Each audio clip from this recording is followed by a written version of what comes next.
Hello, my name is Scott Fresius, and I'm going to walk you through the signal flow of my home studio, which is designed specifically for guitar recording and for vocals.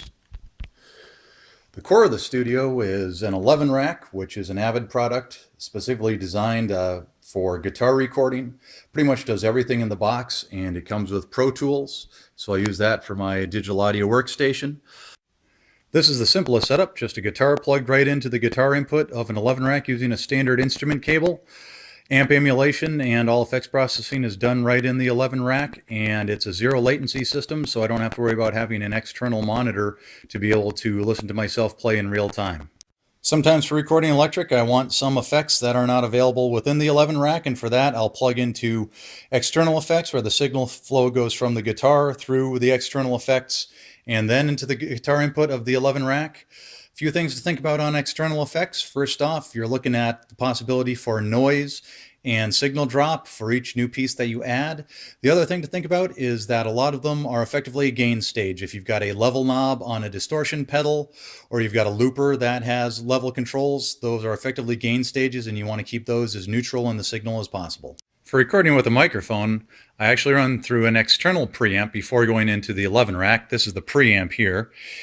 And if you're wondering why I would do that when I've already got a preamp in the 11 rack, it's a slightly better, or actually significantly better quality preamp, and so that just makes for a bit of a better sound. So I've got a traditional XLR cable coming out of the microphone, going into the back of the preamp, then another XLR cable comes out and runs into the back, into the line inputs of the 11 rack.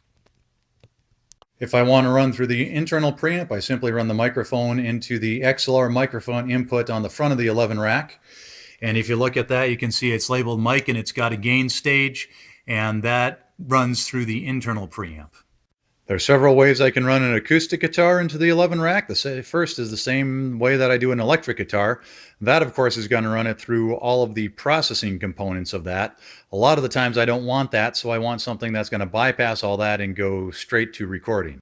One option for that shown here is to run the acoustic guitar input into the input side of a DI box and then run the output of the DI into the microphone input. And so that takes the unbalanced signal, turns it into a balanced signal, and then runs through the preamp on the 11 rack. Another option is to run the guitar through the DI into the external preamp, and then it goes in through the line inputs on the back. Again, creates a little bit of a different sound. One thing to think of course, is you don't always necessarily want the sounds of the top end gear, depending on what you're really looking for. Sometimes having the lower end preamp actually creates the sound you're looking for. Some Taylor guitars come with the Taylor Expression system, which actually has a balanced output that, as you can see here, can be run in through a traditional microphone preamp. This is the cable that gets used with the Expression system. You can see the plug on the left is what goes into the guitar. That's actually a balanced TRS plug, and then the outside is a standard XLR cable coming out to go into a microphone jack. There are 4 output signal flows in my studio. The first is easy, just headphones plugged into a headphones jack. The second is a set of studio monitors that are connected with an XLR cable that comes from the main output of the 11 rack. The third taps off the output signal after the effects processing but before the amplification modeling, and I can run that through an external amp if I want to monitor myself that way. The final output is just a set of computer speakers that you can see here. They're the little ones in the shot, and I just have those actually not going through the 11 rack but right out of the headphone jack on the computer. And the reason I do that is that so much music today is played on computers with people streaming it that it's good when you get done doing a mix, try it out on the good set of studio speakers and then try it out on a standard set of computer speakers and make sure it still sounds okay there.